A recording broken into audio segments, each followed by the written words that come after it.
बिस्मिल्लाहिर्रहमानिर्रहीम। उर्दू और इंग्लिश दोनों मुख्तलिफ ज़बानें हैं, लेकिन हमारे यहाँ अक्सर ये गलती होती है कि हम उर्दू की तरतीब, उर्दू के अंदाज से ही इंग्लिश की ट्रांसलेशन करने की कोशिश करते हैं।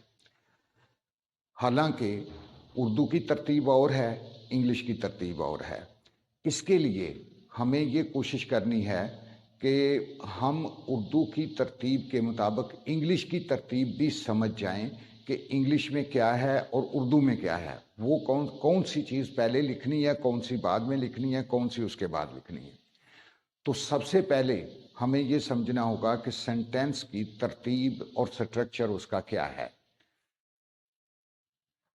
सबसे पहले मैं आपको तारीफ सेंटेंस की, जुमला सेंटेंस इंग्लिश में कहते हैं और उर्दू में इसको जुमला कहते हैं। ये एक लफ्ज़ या अल्फाज का मजमुआ है जिसकी मुकम्मल तौर पर समझ आ जाए। इसे उर्दू में जुमला और अंग्रेज़ी में सेंटेंस कहते हैं। अब आ जाए जुमले की साख की तरफ, सेंटेंस स्ट्रक्चर। तो आम तौर पर जुमले के 4 हिस्से होते हैं। Number 1 subject, number 2 verb, number 3 object, number 4 extension. अब सब्जेक्ट जो है इसके 4 मानी हैं उर्दू में, उन्वान, रियाया, मजमून और फ़ाइल। हम मजमून जैसे हम किसी बच्चे से पूछते हैं, मैट्रिक वाले से या एफए वाले से, एफएससी वाले से, कि आपके सब्जेक्ट्स क्या हैं, तो वो सब्जेक्ट होते हैं मसलन उसकी किताबें जो हैं, फिज़िक्स है, केमिस्ट्री है, सोशियोलॉजी है, या इकोनॉमिक्स है, रियाजी है, मैथ और उर्दू है। इन सब्जेक्ट्स को, बुक्स को जब देखें तो ऊपर लिखा हुआ है टाइटल पेज पर रियाजी, तो उसके अंदर सारा कुछ रियाजी का ही होगा और कुछ नहीं होगा। फिजिक्स लिखा हुआ है तो फिजिक्स की बुक के अंदर फिजिक्स ही के बारे में सारा कुछ होगा। लिहाजा सब्जेक्ट का मतलब जब मजमून है तो इसका मतलब है कि वो मजमून हमेशा टाइटल पर आएगा, शुरू में आएगा।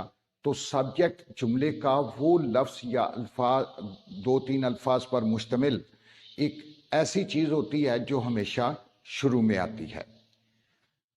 अब मैं ये आपको बताना चाहता हूँ कि सब्जेक्ट के लिए इंग्लिश में 8 लफ्ज़ होते हैं, इसके अलावा कुछ भी सब्जेक्ट में नहीं आता। जितने मर्जी अल्फाज जुमले में हों, सबसे पहले उन अल्फाज में से कोई ना कोई लफ्ज़ आया हुआ होगा और वो आपने लिखना है। वो 8 अल्फाज कौन से हैं वो मैं आपको दे देता हूं। सबसे पहले आई यानी मैं, वे यानी हम, यू यानी तुम, तू या आप, ही वो या ये, और ये मर्द के लिए होता है, मुज़क्कर के लिए होता है। शी ये या वो, ये औरत के लिए है। इट ये या वो, ये गैर इंसान, जो इंसान नहीं है उसके लिए ये लफ्ज़ इस्तेमाल होता है। और दे, इसका मतलब भी ये या वो, और ये जमा होता है, यानी ही एक मर्द है और अगर ज़्यादा मर्द आ जाएं, ज़्यादा लड़के आ जाएं, ज़्यादा मुज़क्कर आ जाएं तो उनके लिए दे है। इसी तरह शी एक औरत या एक लड़की के लिए है, लेकिन अगर ज़्यादा लड़कियां, ज़्यादा लोग यानी ज़्यादा औरतें हों तो उनके लिए दे इस्तेमाल होता है। इसी तरह इट जो है ये बेजान गैर इंसान के लिए इट इस्तेमाल होगा, मगर जब वो ज़्यादा हों तो उनके लिए दे इस्तेमाल होगा। ये सारे सब्जेक्ट्स हैं। इसके अलावा कोई भी नाम होगा,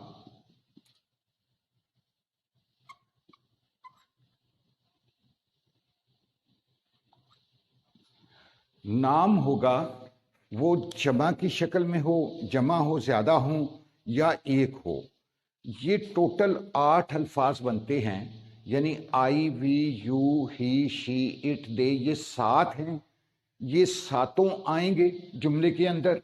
सातों में से कोई भी एक आ जाए, आई आ जाए, वी आ जाए, यू आ जाए, दे आ जाए, ही आ जाए, शी आ जाए, इट आ जाए, या फिर इनकी जगह किसी का नाम होगा, असलम, अकबर, हमीदा, नाइला वगैरह, या लड़की, लड़का, औरत, मर्द, या बिल्लियां, कुत्ते, किसी जानवर का नाम, किसी इंसान का नाम, ज्यादा हो या वाहिद हो।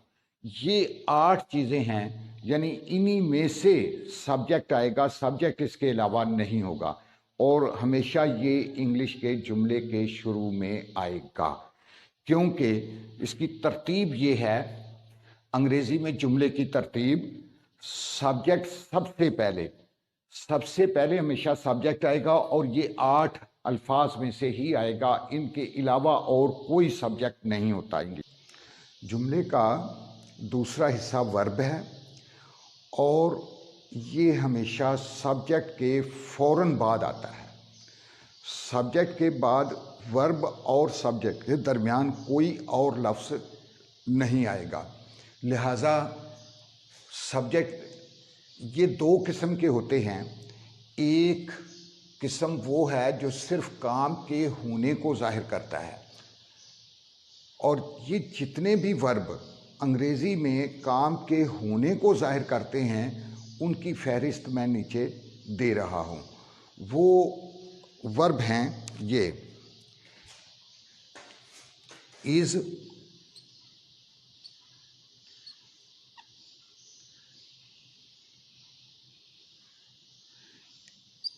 इज़ मीन है, एम मीन हूँ, आर हैं, या हो भी आ सकता है इसका मतलब, और हैं भी आ सकता है। वाज, था या थी, वर, थे या थी, हैज, रखता है या पास है। ये वाहिद के लिए, वाहिद सब्जेक्ट के लिए इस्तेमाल होता है। और हैव, रखते हैं या रखती हैं, ये जमा के लिए, ज़्यादा लोगों के लिए। हैड, रखता था, रखती थी, रखते थे, रखती थी। यानी ये वाहिद और जमा दोनों के लिए हैड आ जाता है। सिर्फ फ़र्क ये होता है कि ये गुज़रे हुए ज़माने, यानी रखता था माजी में, गुज़रे हुए दौर में अगर किसी के पास कोई चीज़ थी, या वो रखता था या वो रखते थे, रखती थी, ये इस किस्म का के अल्फाज जुमले के अंदर आ जाएं तो उनके लिए हैड इस्तेमाल होता है। और अगर रखते हैं अब के ज़माने में हो तो हैज़ या हैव इस्तेमाल होता है। Is, am, are, was, were, has, have, had. और इसके अलावा हैं विल,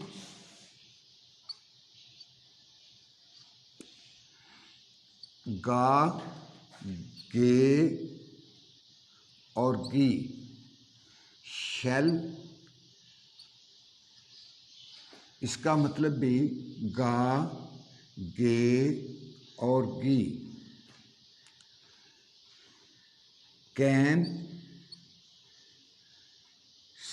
सकता है, सकती है, सकते हैं, सकती हैं।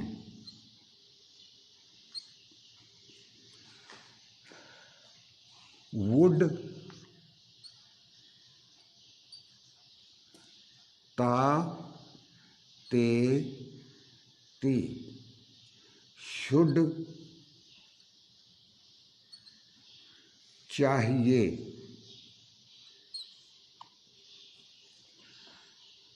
कुड सकता था, सकती थी,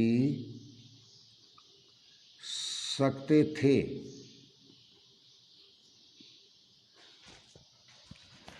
में ये भी सकता है,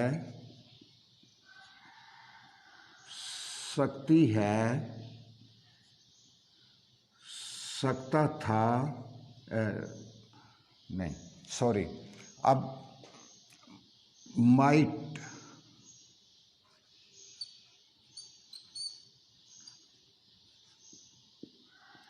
ये भी सकता था,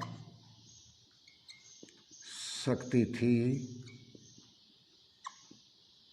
सकते थे। मस्ट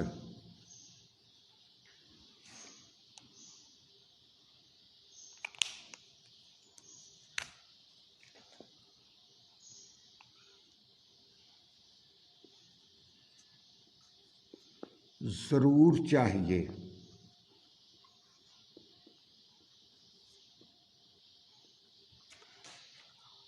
आउट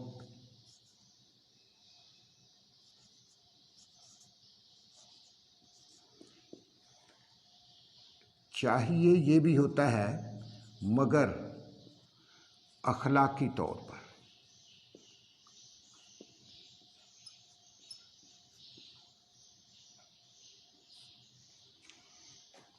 डू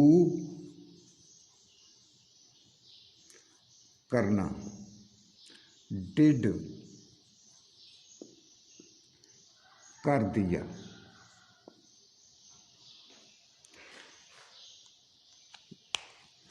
ये हैं वो तमाम वर्ब जिनका होने के मानों में जो जुमले के अंदर आते हैं, और इनके अलावा इंग्लिश में कोई ऐसा लफ्ज़ नहीं है जो सब्जेक्ट के फ़ौरन बाद इस सूरत में आ जाए। यानी ये वो वर्ब हैं, ये बनते हैं 1 2 3 4 5 6 7 8 9 10 11 12 13 14 15 16 17 18 18 19 तकरीबन 20 लफ्ज़ हैं। 20 अल्फाज ये हैं जिनको आप याद कर लें, और 8 समझ लें वो हैं जिनको आप याद कर लें, तो सब्जेक्ट और वर्ब इसकी आपका मामला जो है वो ख़त्म हो जाएगा। इसके बाद आपको इंग्लिश का कोई लफ्ज़ इसके लिए याद नहीं करना पड़ेगा कि सब्जेक्ट में क्या आएगा और वर्ब में क्या आएगा। ये जो वर्ब्स तकरीबन 20 मैंने आपको बताए हैं, ये सारे के सारे वर्ब होने को ज़ाहिर, काम के होने को ज़ाहिर करते हैं, जबकि काम के करने को ज़ाहिर करने वाले जो वर्ब हैं वो ज़्यादा हैं, काफ़ी ज़्यादा हैं।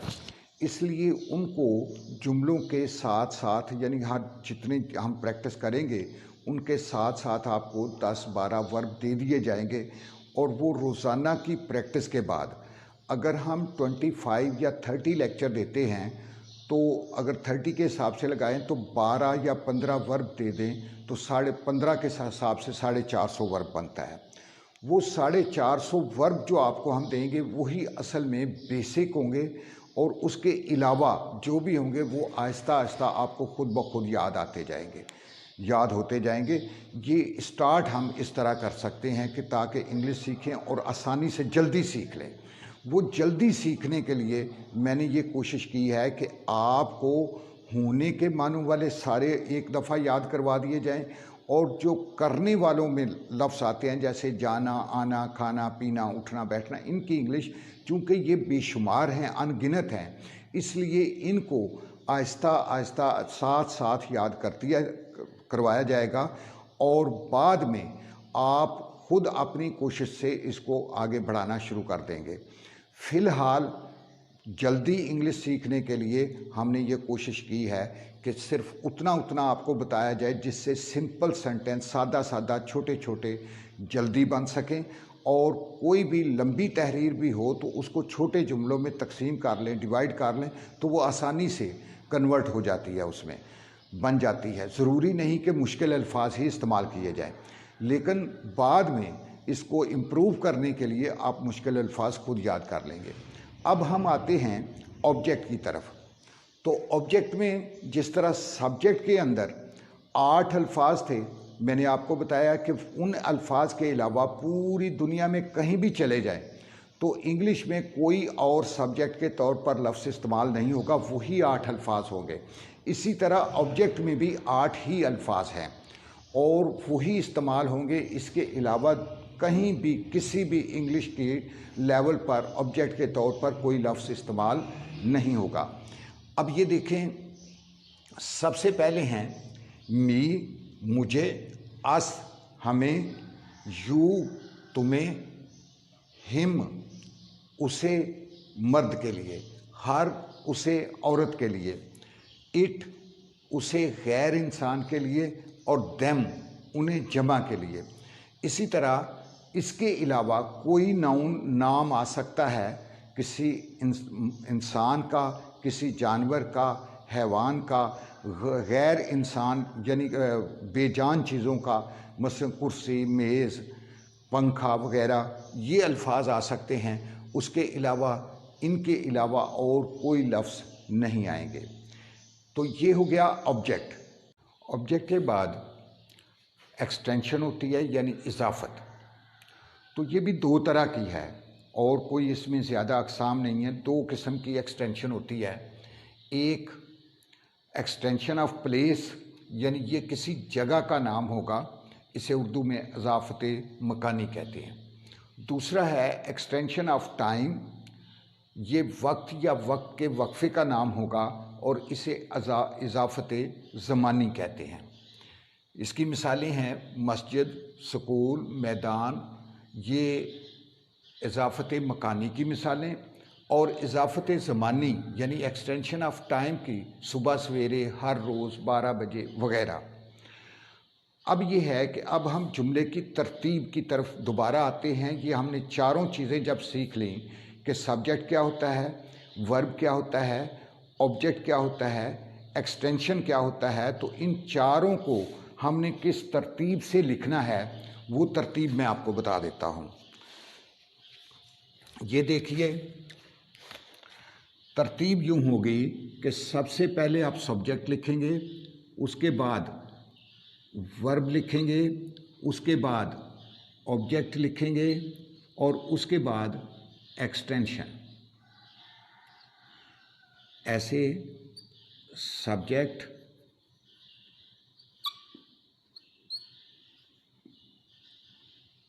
ये वर्ब, ये ऑब्जेक्ट,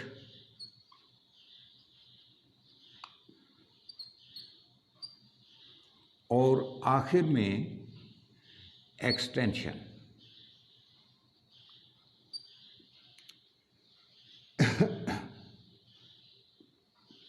ये 4 चीज़ें ज़हन में रखें कि ये क्या हैं और इनकी तरतीब क्या है, तो जुमला, इंग्लिश का जुमला लिखना बहुत ही आसान हो जाएगा कि ये चारों चीज़ें उर्दू में पहचान करें और उनको इसी तरतीब से लिखें। बाज़ औक़ात जुमलों में सब्जेक्ट नहीं होता तो वो वर्ब से स्टार्ट होके इसी तरतीब से चलेंगे। बाज़ औक़ात जुमलों के अंदर एक्सटेंशन नहीं होती, तो ये तीनों चीज़ें इसी तरतीब से लिखने के बाद एक्सटेंशन ना लिखें।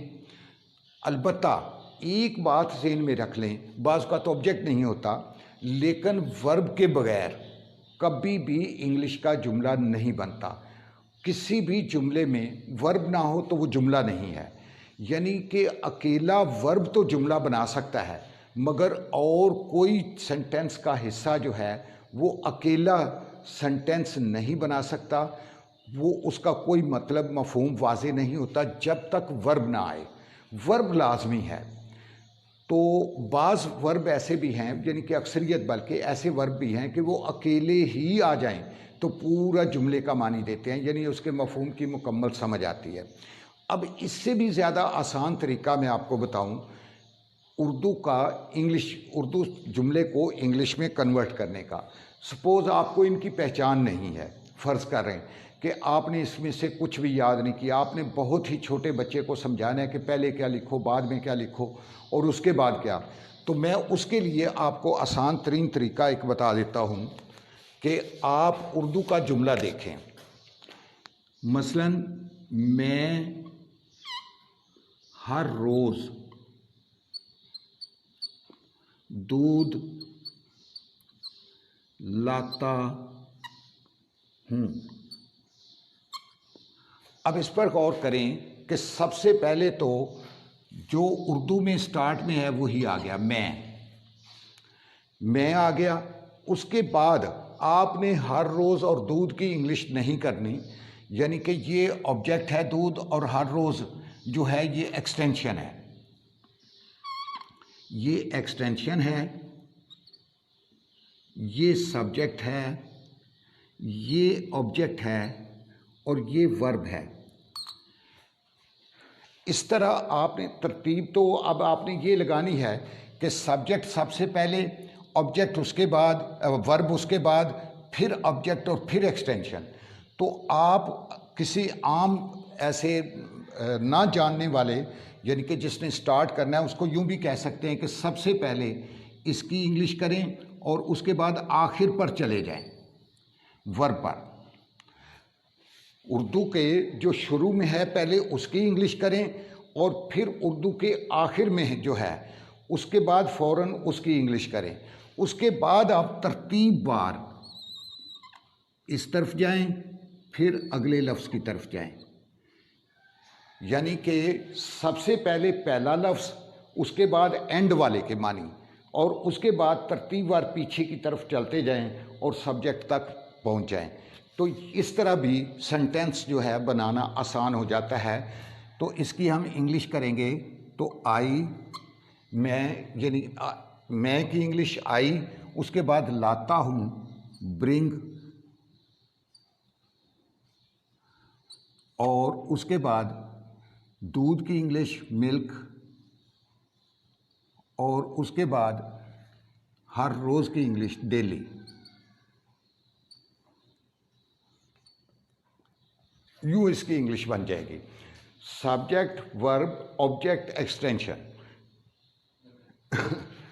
अब ये है कि मतलब होने वाले,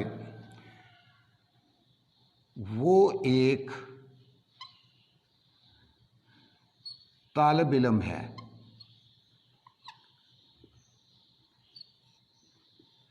पहले वो की इंग्लिश, फिर है की इंग्लिश, फिर एक तालिब इल्म की इंग्लिश आनी है। तो ही और is uh student.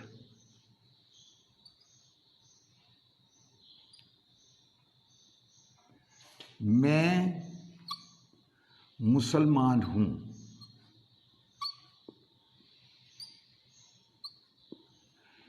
I am आ मुस्लिम।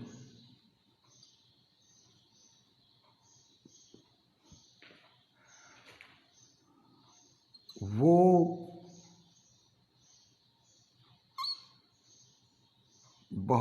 वो अच्छे हैं,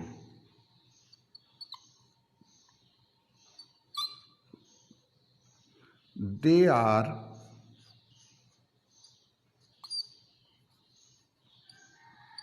गुड।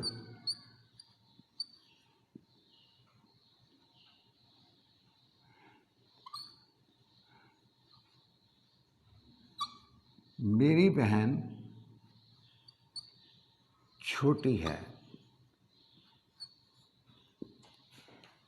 माय सिस्टर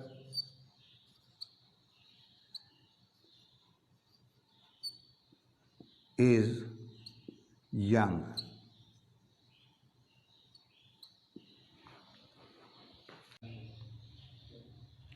उम्मीद है कि आज के लेक्चर की आपको समझ आ गई होगी, लेकिन इसके बावजूद भी अगर आपको समझ ना आए तो फिर आप कमेंट्स में उस पर सवाल करें, उस पर बताएं कि हमें फ़लाँ चीज़ की समझ नहीं आई, तो हम इंशाल्लाह कोशिश करेंगे कि अगले लेक्चर में आपको वो चीज़ समझा दी जाए। लेकिन एक मेरी रिक्वेस्ट है कि इस लेक्चर को अच्छी तरह प्रिपेयर करें। हो सकता है यानी कि ये अगर मैं कुछ सेंटेंस नहीं हैं, हमने चंद एक मिसालें दी हैं, आप अपनी तरफ से भी कोई सेंटेंस बना के देखें और इन्हीं अल्फाज को इस्तेमाल करके इसी तरतीब से कोशिश करें कि जो मैंने तरतीब बताई है उस तरतीब से आप उर्दू की इंग्लिश कर सकते हैं कि नहीं। छोटे छोटे जुमले, कोई ज़रूरी नहीं कि बहुत बड़े। इसके बाद इंशाल्लाह हम बड़ों की तरफ भी मूव करेंगे, लेकिन फ़र्स्ट ऑफ़ ऑल आपने इसको आसान करके सीखना है। तो वो आसानी के लिए मैं आपको बता रहा हूँ, ये स्टार्ट वाले इब्तदा है। अगले लेक्चर में और ज़्यादा बेहतर होगा और ज़्यादा इस तरह चलता जाएगा। बहरहाल अगर आपको फिर भी कोई कमी बेशी महसूस हो तो मुझसे रब्ता कर लें, किसी तरह भी मैसेज करें, कमेंट्स करें या बराह रास्त रब्ता कर लें।